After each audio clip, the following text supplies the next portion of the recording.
పేషెంట్కి already anaesthesia ఇచ్చేయడం జరిగింది. అనెస్థీషియా ఇచ్చిన తర్వాత ఫస్ట్ ఒక రకమైన యాంటీసెప్టిక్ సొల్యూషన్ తో ఈ బ్రౌన్ కలర్ లో కనిపిస్తున్నదే యాంటీసెప్టిక్ సొల్యూషన్, బెటడిన్ అంటాం. ఈ యాంటీసెప్టిక్ సొల్యూషన్ తో క్లీన్ చేసిన తర్వాత మనకు కావాల్సిన పార్ట్ ని మాత్రమే ఎక్స్పోజ్ చేసి మిగతా పార్ట్స్ అన్నిటిని ఈ విధంగా కవర్ చేయడం జరుగుతుంది. కవర్ చేసుకున్న తర్వాత ఇక్కడ మీరు చూస్తే అనేక రకమైన వైర్లు, కేబుల్స్ అనేవి కనిపిస్తున్నాయి. ఈ వైర్లు, కేబుల్స్ యొక్క మెయిన్ ఉద్దేశం ఏంటంటే ఈ వైర్ కేబుల్స్ నే మనం అక్కడ కనిపిస్తున్న ల్యాబ్ మానిటర్ అంటాం. ఆ ల్యాబ్ ట్రాలీలో అనేకమైన ఎక్విప్మెంట్స్ ఉన్నాయి. పైన మానిటర్ ఉంది, కింద లైట్ సోర్స్ ఉంది, అది కెమెరా హెడ్ అంటాం, దాన్ని గ్యాస్ అంటాం. సో ఈ కేబుల్స్ అన్నిటిని వీటి సహాయంతో ఉంటుంది.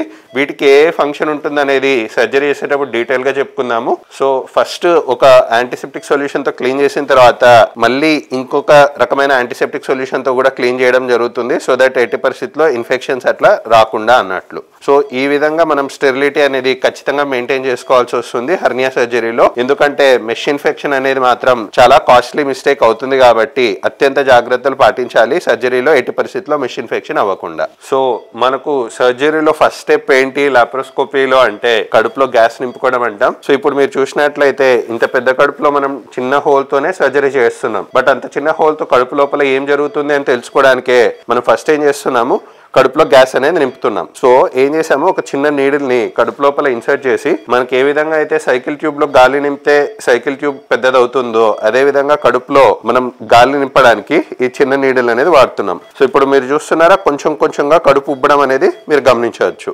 చూస్తున్నారా, గాలి ఒక్కొక్క పల్సెస్ లాగా గ్యాస్ నింపే కొద్దీ కొంచెం కడుపు అనేది ఉబ్బడం అనేది జరుగుతుంది. ఇప్పుడు మీకు అక్కడ వాల్యూస్ చేంజ్ అవుతున్నదనే ఇన్సఫ్లేటర్ అంటారు. అంటే మనం ఏ విధంగా అయితే టైర్ లో గాలి నింపడానికి పోయినప్పుడు దాంట్లో ప్రెషర్ ఎంత ఉంది అని ఏ విధంగా అయితే మనకు ఆ టైర్ ప్రెషర్ మానిటరింగ్ సిస్టమ్ చెప్తుందో అదే విధంగా మనం కడుపులో గ్యాస్ ఎంత నింపుకోవాలి అనేది కూడా, ఎంత నిండింది, ఎన్ని లీటర్ల గ్యాస్ నిండింది, ఎంత ప్రెషర్ ఉంది అని తెలుసుకోవడానికే మనకు ఆ ఇన్సఫ్లేటర్ అనే మిషన్ ఉపయోగపడుతూ ఉంటుంది.